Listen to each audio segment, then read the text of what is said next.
Wow, she's a beauty, isn't she?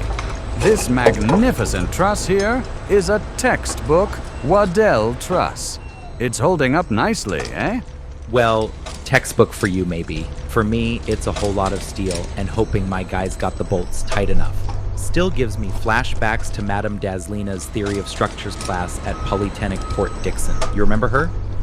Ah, Madame Dazlyna.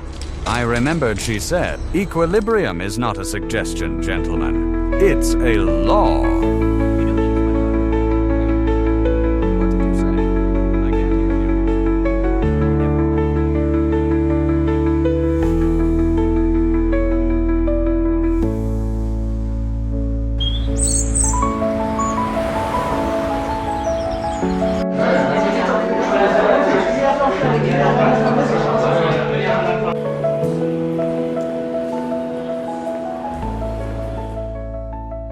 Let's recall about zero force members in a truss, shall we?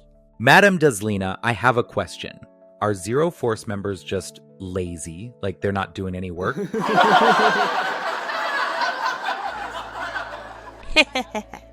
That's a funny way to put it, Ben. Of course they are not lazy. They're about efficiency in the structure and simplifying your calculations. Sometimes, under certain loading conditions, those members don't experience any force. Removing them in our analysis helps focus on the active forces and simplify our calculations.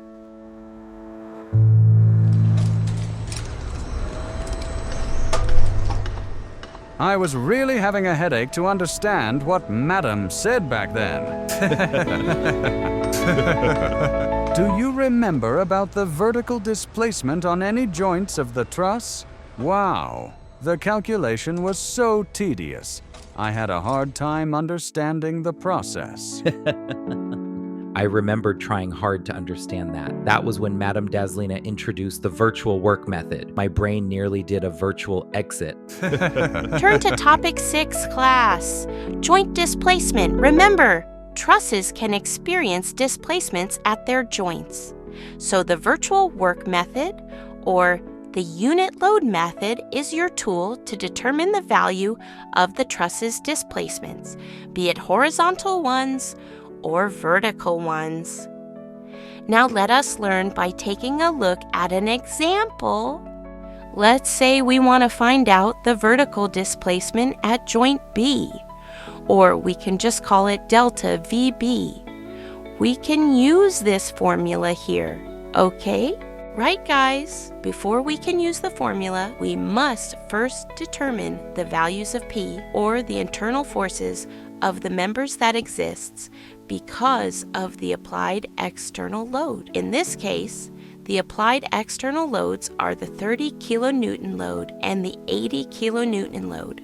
Once we had done that, then, we must determine the values of mu, which is the symbol used to represent the internal forces of the members that exists in the truss members because of the virtual unit load with the value of 1.